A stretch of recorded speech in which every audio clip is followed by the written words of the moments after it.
This video is brought to you by these fantastic sponsors, as well as Mobile Gaming News Network, mobilegamingnews.com, your one-stop shop for all your mobile gaming news, reviews, and information you can use. Head on over and sign up, and if you are inclined to write some articles, go ahead and sign up for that as well. We are always looking for more writers. But with that, let's get into the video. Hey guys, what's up and welcome to the channel. It's Wednesday and it's actually later in the day, so we'll see if I yawn a bunch or not. But not really much to update this week. It's just the Pavel and the Pavel side story. So it's a little bit light on the patch notes, so I wanted to do something different with this one and go over should you roll for Pavel and go over some of the numbers and stuff like that. I've already seen people complaining about his modifiers, like all of that stuff. So I want to go over some of the things that he can do. So first off, let's talk about what he can do. So first skills can be Hurricane's sword, and this strikes the enemy with a gun with a 60% chance to decrease hit chance for 1 turn. Damage dealt increases proportional to the caster's speed. Now, if anybody knows what's good with a gun, it's just literally hitting people with it. Just, instead of shooting them, just hit them in the face with the gun. So this can get up to a 75% chance to decrease hit chance, which is pretty good because that's pretty huge. A lot of people discredit miss chance a lot, which I think that some people should really kind of look into that. It's a really good debuff. But anyways, regardless of that, that's his S1. His S2 is the Storm Bullet, and this fires a strong blast of wind at all enemies. Dealing damage dealt increases to proportional to the caster's speed. Now afterwards, it's going to increase his attack for 2 turns. Now on here it says that it increases the attack for 2 turns before firing the strong blast of wind. However, I've seen some people complain that it's potentially incorrect, mistranslated, whatever. I'm not too sure, but we'll see. Anyways, it is soul burned. This will consume 20 souls and give him an extra turn. Now, this is going to be good for comboing S2 into S3, which swiftly cuts and shoots the enemy. When the enemy is not an elite or boss monster, damage sharing effects are ignored. Damage dealt increases proportional to the caster's max speed. Now, this is to negate things like Arius, Yeaton, and Seaside Belle. Is literally, this guy was made to just try to kill Seaside Belle. Now, a lot of people are like, also, I really don't care too much about this artifact. Like, it's 2% attack increase on the max when an ally makes a critical hit. So I feel like otherworldly device or just a portrait or a tonfa is going to bring you more overall damage, considering you're going to want to have him as an opener. I can't see anybody really that I would use that on. But let's take a minute and talk about some of the mathing on this dude. So he has pretty much the same stats as Lidica, and I went through and I did a bunch of moving some of my gear around. Now, this isn't my best gear or my fastest gear. This is just decent gear. So we're sitting at a 28 attack, 97 crit chance, 274 crit, and 228 speed.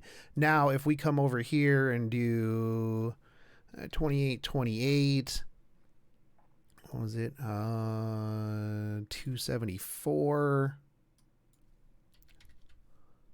274, and when I have 228 speed, which actually isn't super fast, but you could put a CR pusher. I probably would run DJ Basar just ahead of him, or regular Basar, to get rid of debuffs or get rid of buffs, AoE strip them, and then boom, done, you're good. So right now at this, with just increased attack, you're looking at about 5,000 damage on the S2.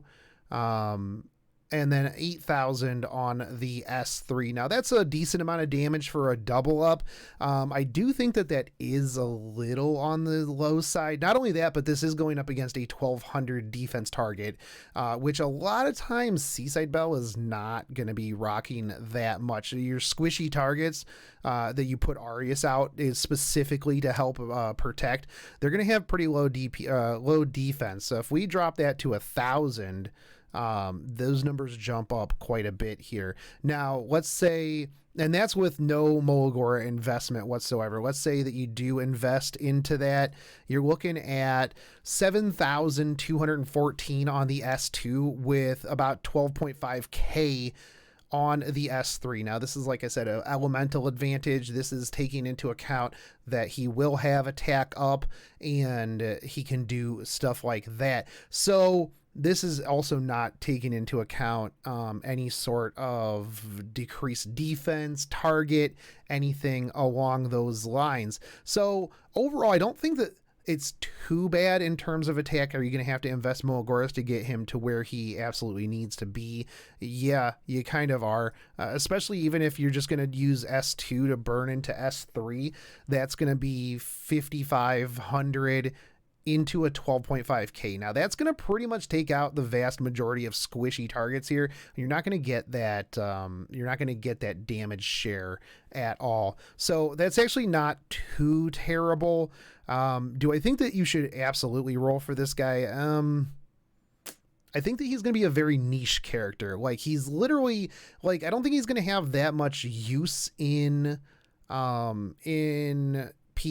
I think he's definitely a PvP character. His niche is PvP, and I think that's where he's going to be. Now, I think that there are other better counters to Seaside Belle. However, I do think that just in general, he is pretty decent. He definitely can bring the pain onto any of the water units that are out there. Seeing as he's grass too, that's going to help against the Seaside Belle S2 that you're potentially going to trigger off of the Bazaar into his S2. So there is definitely that. Now you don't have to trigger his S2 into his S3. You're probably going to want to just for that extra damage, but you could always just S3 and then S2 later on. So the other thing too is if you do get his speed up a bit more. So there's one big one. So if you do get his attack up a little bit more, let's say you have better gear than I do. Let's say you have end game gear, your end game brain. So 3,000 attack, 3,000 crit damage. Let's say you get this dude up to 250 speed. You're looking at 15,000 damage just on his S3. Now, 250 speed's probably not unreasonable with some speed imprints. So first up, you'll have a Rused. Actually, that would be really good because Rused would put increased speed on him. Yeah. So if you let's say you busted out with a Rused as your CR pusher, then you pushed him. So he's going to be doing 16,000 damage just on his S3. So if you do soul burn S2 into S3, that's 7,000 to everybody, 16,000 to the Seaside Belle, no carryover, no damage share. So they're going to die.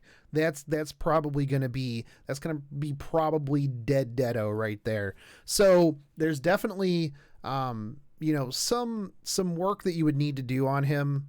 I don't know what artifact I would use. Probably a portrait, honestly, because I think that his S2 is not going to bring anybody down below half. So there's that. Yeah. Yeah, you could also run, you could probably also run Rengar's Drink. No, that's when you're attacking all enemies. So that would be off of his S1. It wouldn't work, or S2. It wouldn't work on his S3. But there's a couple other ones. I think Portrait or Tonfa would be really good. Sword of Judgment would be decent. If you're looking to literally take out ice units, just run an Iron Fan.